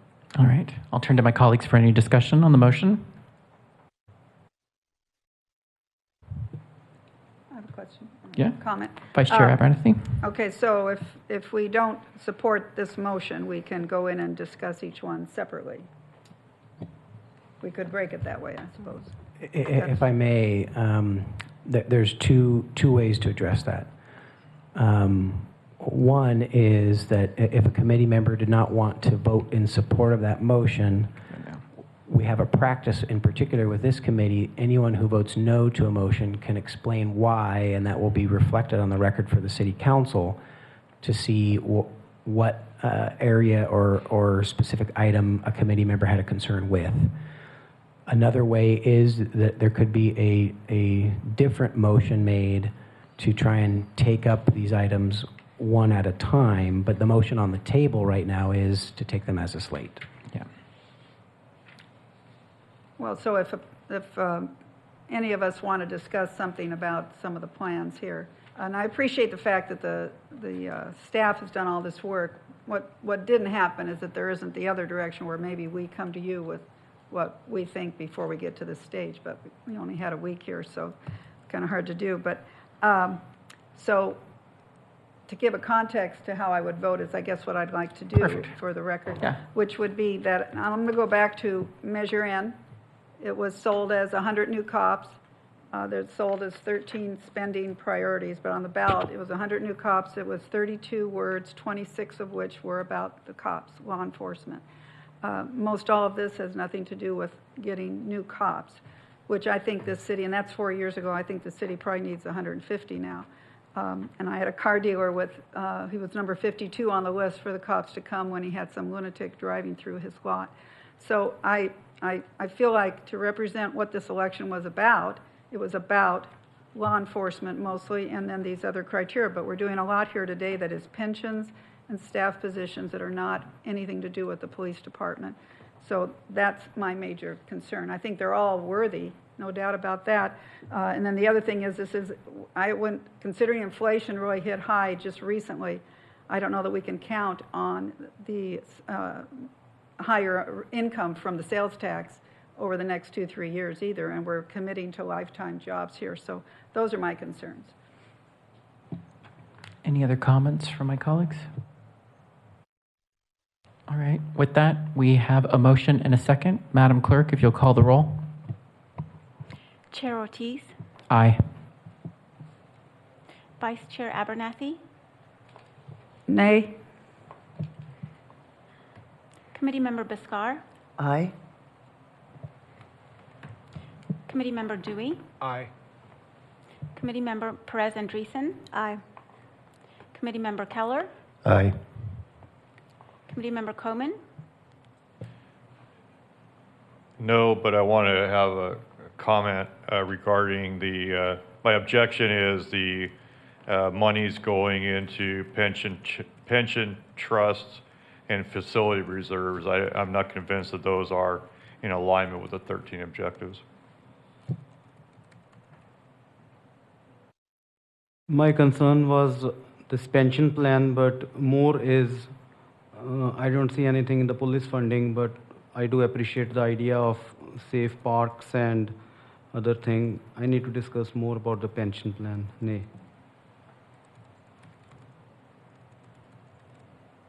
Continuing the roll call vote.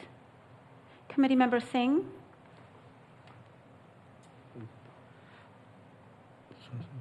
Yes, but you need to record your yay or nay vote for the record.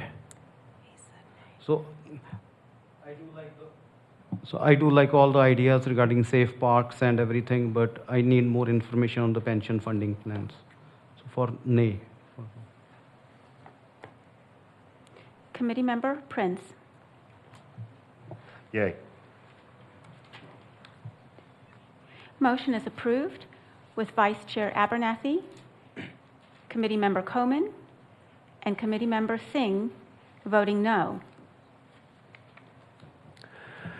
Thank you, committee members. Appreciate the good questions and conversation. I think on this next section, there's probably going to be a few other questions, and so I would guess taking these up one at a time. And so the first one would be the Downtown Redevelopment Fund. Okay. All right, colleagues, Downtown Redevelopment Fund. Comments, concerns? Entertain a motion? I'd like to have some discussion about that. I think I'd like a little bit more clarity on, what exactly that money is used for. Is this money that's going to be held in reserve and used to incentivize developers, or how is this money really going to be used? Thank you, committee member. It's a good question, and we can provide some more details there. And the answer to your question is yes. It is designed to create incentives. It's designed that if we, again, had a signature project that didn't quite pencil, but if the city provided some additional funds to, say, demolish an old building or to help gap financing, if a project has got a $5 million project and the developer has 4.7, would we entertain a $300,000 forgivable loan to help make that project happen? Of course, every one of those projects would go to the city council for approval. This would be a set aside to create the fund so that we have those monies to do those kind of projects. And then lastly, a very specific intent. We've had requests before to create an incentive program that waive fees. There are impact fees and our development fees to help make projects happen downtown. From a professional standpoint, I have recommended the council, it's not a good idea to waive fees because they're there for a reason, but as a policy choice, if we set monies aside to pay down the cost of those fees, then that is a good way to, I think, incentivize development. So these funds would be available for potential projects, but then also specifically, if developers, we're going to create a program where developers could complete an application process requesting that some of their development fees be reduced. These funds would then pay for those fees because they're there for a reason. They're there to pay for the streets and for the parks and the improvements that need to be there. But this would, these monies would be available for those incentives to make projects work in downtown. And is this something that you intend to continue to add to? Do you have a goal of how much should be in this fund, or what's your intent on that? Great question, for which I don't have a perfect set answer. We don't have a goal. We think that we would add to this over time as the funds get spent down. We think $2 million gets us the ability that for this next year or so, that's probably enough. But if we see a lot of demand and it's working, we would probably ask for more. If it starts to get spent down slowly over time, maybe it's 2 years out, we try and replenish it. I don't think we're contemplating, spending that much on one project or two projects. I think that this would span multiple projects, but we want to always have some there available if that project does come up. So I do think we'll add to it, but we don't have a set goal number on it. Okay. Thank you. For the Downtown Redevelopment Fund, is that fund or is that program that's envisioned in the Economic Development Strategic Plan as adopted by the City Council? Correct. Thank you. So, colleagues, is there a feeling either way? Any further discussion or a motion on the programmatic spending of $2 million for the Downtown Redevelopment Fund? I make a motion that we approve that. I have a motion by Committee Member Dewey. Is there a second? I'll second that motion. Okay. Motion by Committee Member Dewey and a second by Committee Member Prince that the Downtown Redevelopment Fund is consistent with the measure priorities. Any further discussion? Madam Clerk, will you call the roll? Chair Ortiz, Aye. Vice Chair Abernathy,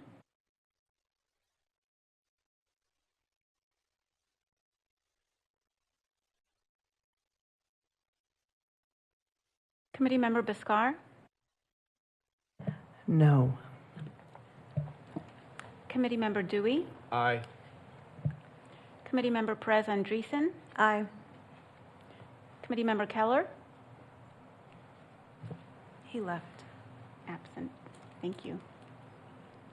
Committee Member Croman, Aye. Committee Member Singh, Aye.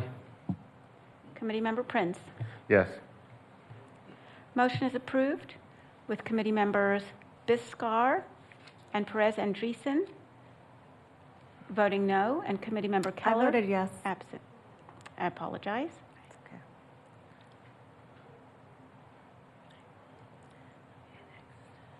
Motion is approved with Committee Member Biscar voting no, and Committee Member Keller absent. All right. Now moving on to the strategic positions. Comments,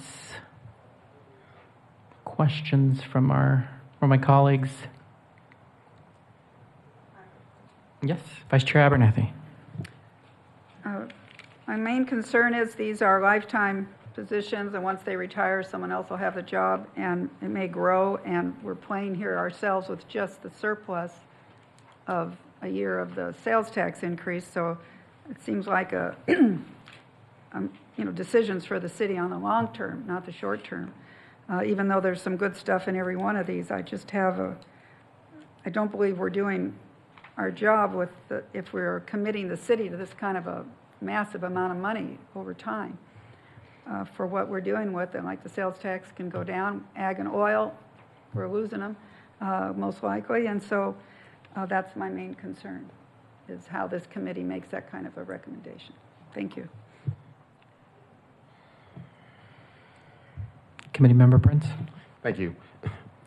Although we are here in regards to just confirming whether or not these items are consistent with those 13 priorities, I would like to make a note that Mr. Clegg, that you mentioned a lot of these are initiatives or special projects and are one-time funding positions as well due to the resources that has come into the city's coffers.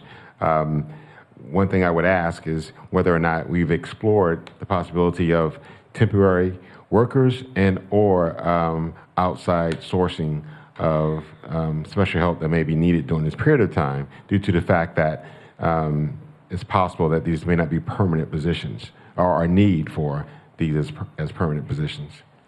Yeah, thank you, Committee Member Prince. A couple of thoughts on that. Actually, every time we bring forward a new initiative or a new program, we ask ourselves, is this something somebody else does better or already does that type of work? Can we contract that out to somebody who does that work? I think in the case of the Park Ranger program, we actually did contemplate, could we ramp up private security efforts and get the same outcome and objectives? As we analyzed, again, the ability to issue citations, provide notice to vacate parks, we felt like park rangers couldn't really be done a different way. For our police financial services, again, that's a core function where we're seeing a bottleneck there inside the city. So that's appropriate to be done by city staff. Technology services, we've actually looked at across the board. Are there opportunities to contract out some of the different pieces and functions of technology services? There's many different aspects to that. There's help desk, there's servers and network management. And so we've actually, right now, technology services is undergoing a strategic planning effort, and we think there's going to be some opportunities for pieces of work that should be contracted out, but some that should remain in-house. And I don't mean anything large scale, for our listening audience on the technology side, but we do look at what are the things that are best done by contract. Our field supervisor, again, we're doing most of that cleanup work by contract, by intent, so that we didn't create that ongoing pension obligation for staff. But that one person we feel like to be the eyes and ears on behalf of the city to provide that oversight we felt was important. On the capital project side, we've actually asked our Public Works Department to look at, because we have this big backlog of capital projects, most of that work is contracted out on capital projects. But we've actually looked at, just like we did with the TRIP program, we actually contracted out much of the design and engineering and project management to an outside firm. And we're looking at, with this big body of work we have with public works projects, could we package some of that up into a contract for service that could be project management and design and engineering as well, not just the construction itself. So we actually are contemplating that.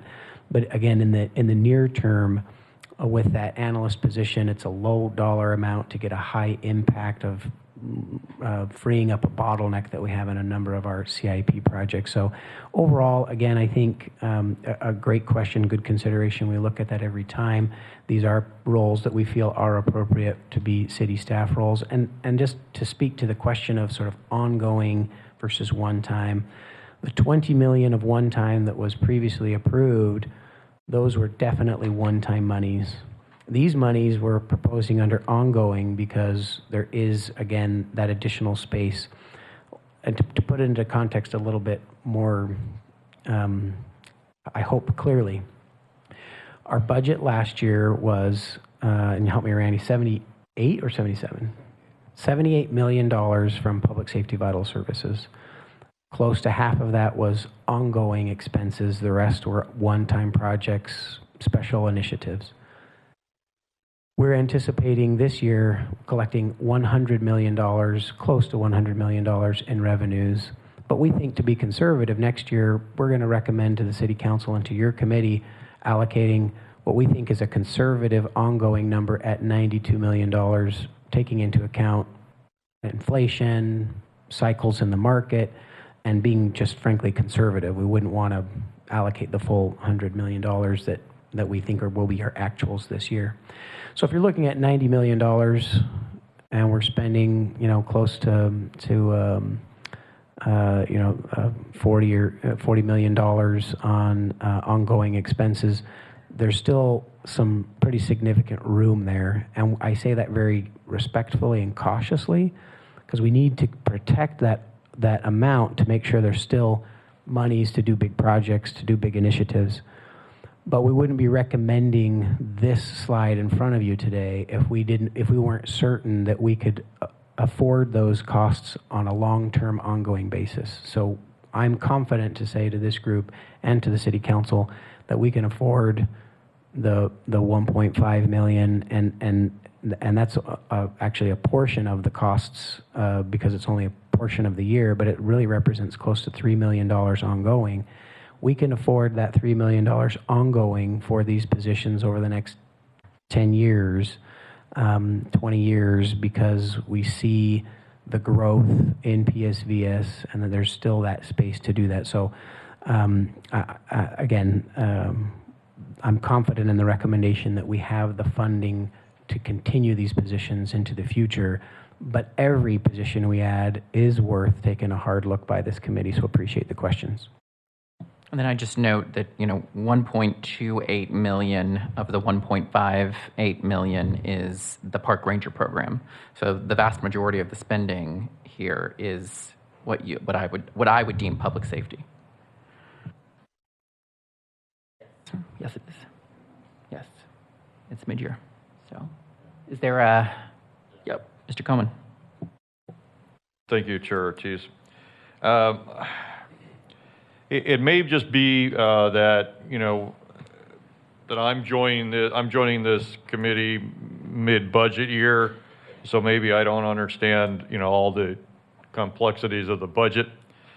But first of all, I think that the math's bad right here, because I don't think that you can add 27 positions at $1.5 million, and I think Mr. Ortiz hit it on the head. It was that it's really only the 6 month, right?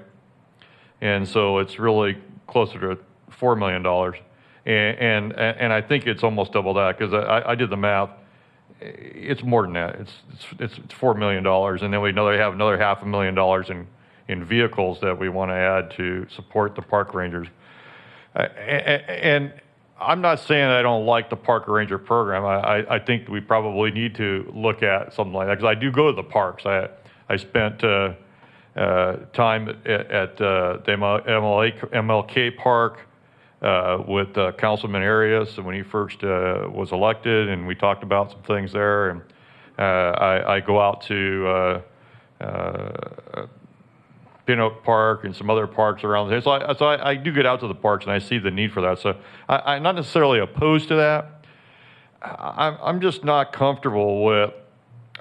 I would like to see this as part of the city council strategic plan for the budget year coming up, and not try to slip it in at the end. Oh, we got some extra money. Let's add these 27 positions. And I don't think it's, we're coming into that budget cycle. We start that budget cycle discussion, in April. So, I don't think it's adding a lot to defer that discussion so that we can have a better understanding of what we're doing long term on those. And if we have to use, these PSCS monies to do that, I guess at that point I might be fine with it. But personally, I can't see myself supporting this at this time. So I would make a motion to deny that section for the strategic positions and refer it back to city staff and potentially the council. Okay. There's a motion. Is there a second? Second. There's a motion by Committee Member Coleman and a second by Vice Chair Abernathy to not approve the strategic positions. Chair, if I may, just a point of clarity for the committee. For any committee members that may want to take out a separate item of that list of strategic positions for separate consideration, this motion would table all of those for the committee. And so if somebody wanted to take up a separate consideration one of these items, then again, to be clear about what you're voting on, it's whether you take these up or whether you not address any of them collectively. Okay. And just to clarify the motion is the block of strategic positions? My motion was for the block. Okay. All right. I think we have a motion and a second. Madam Clerk, please call the roll. Chair Ortiz, No.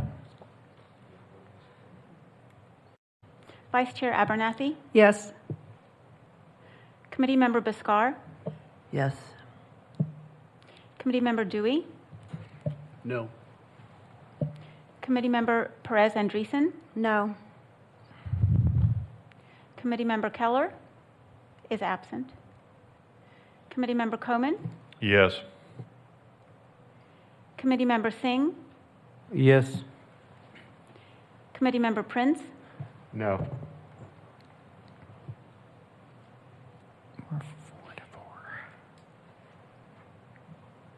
motion fails as there is no majority.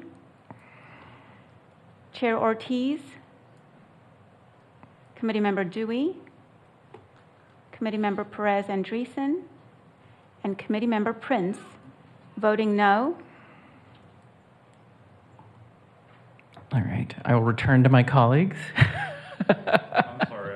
Can you count that? Because I see that as a tie. Motion fails in case of a tie, as we need a majority vote to pass any motion. Thank you. Yeah. Return to my colleagues. Is there, Committee Member Dewey. Can we now make a motion that we separate out each of those things and vote on them separately? Yes. I make a motion to do that. Why don't you, it might be easier to make a motion on a particular set of positions, and then we can go from there. Okay, I like a motion to approve the Park Ranger program. Is there a second? I'll second. Got a motion by Committee Member Dewey and a second by Member Perez Andreessen to approve or deem the Park Ranger program consistent with the measure. Any discussion? All right. Madam Clerk, will you please call the roll? Chair Ortiz, Aye.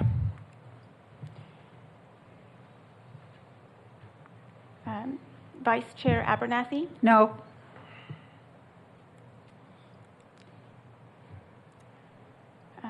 Committee Member Biscar, Aye. Committee Member Dewey, Aye.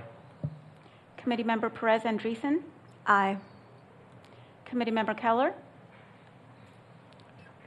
is absent. Committee Member Coman, No.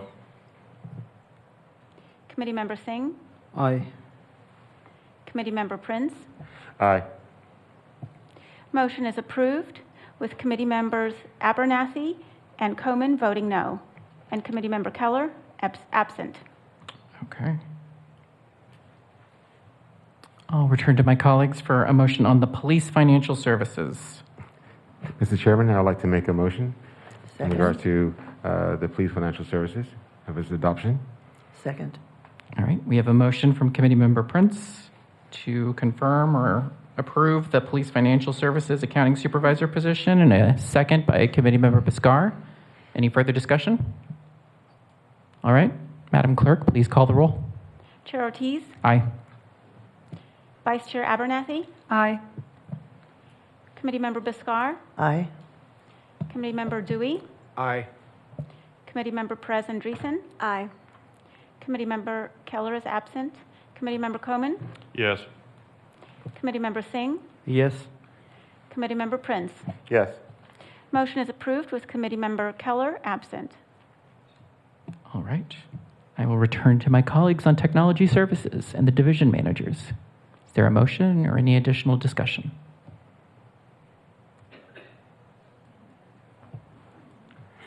Mr. Chairman, I'd like to make a motion to accept Technology Services Division Manager X2 and recommend its approval. Is there a second? Second. Okay, we have a motion by Committee Member Prince and a second by Committee Member Perez Andreessen to approve the Technology Services Division Manager 2 positions. Madam Clerk, please call the roll. Chair Ortiz, Aye. Vice Chair Abernathy, No. Committee Member Biscar, No. Committee Member Dewey, No. Committee Member Perez Andreessen, Aye. Committee Member Keller is absent. Committee Member Coman, No. Committee Member Singh, No.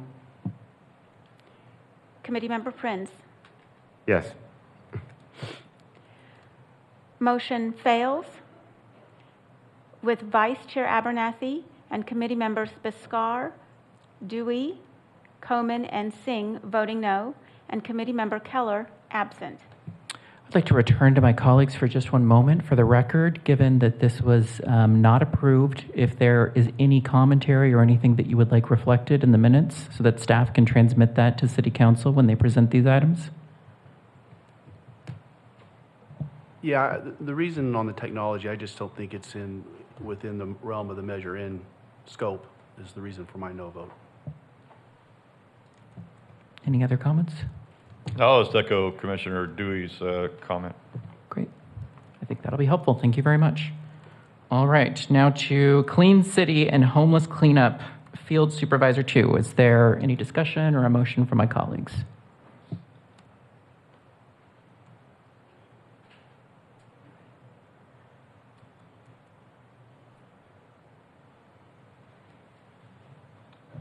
I I make a motion that we approve that, the Clean City and Homeless Cleanup.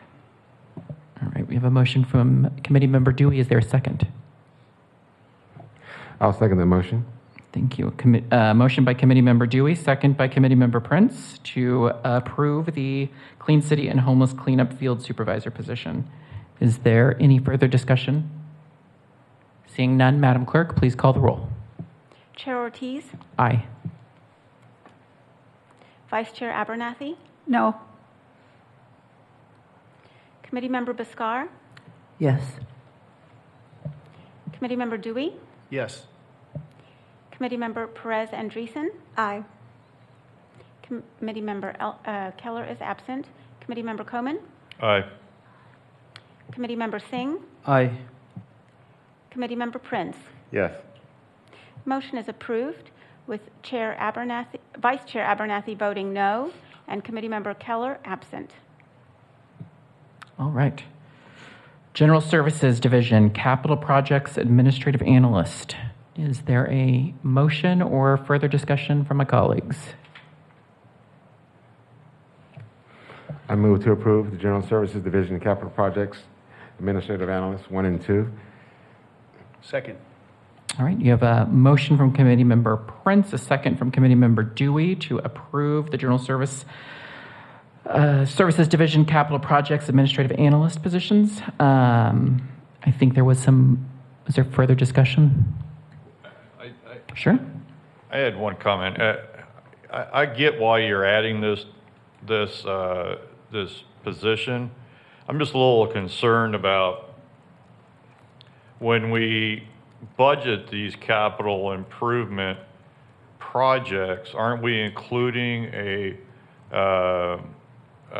overhead component, which is our cost to administer those things? And shouldn't that position already be in that allocation? A good question, committee member. Typically, when we contract out a capital project, we do budget in the overhead for the project management and support of that to that specific project function. But again, many of our projects that we're doing under Measure N are actually being done in-house by our general services crews and our city crews, and so we don't really build in an overhead for projects that are done by city staff and city crews. So again, we're finding we just have a lot of backups, and we haven't added capacity to do more projects, but we've added a lot of the dollars for the projects, and that wasn't for the city. The projects done by city staff, we only added the budget just for the project itself and didn't include any overhead for those. Thank you. Any further discussion? We have a motion and a second. Madam Clerk, please call the roll. I'm sorry, can you restate the motion just so I know what we're voting for? Sure. So, good point. So, the motion on the table is to approve the position. General Services. For General Services Division Capital Projects, yes. Just that one line item. Thank you. Mm-hmm. Chair Ortiz, Aye.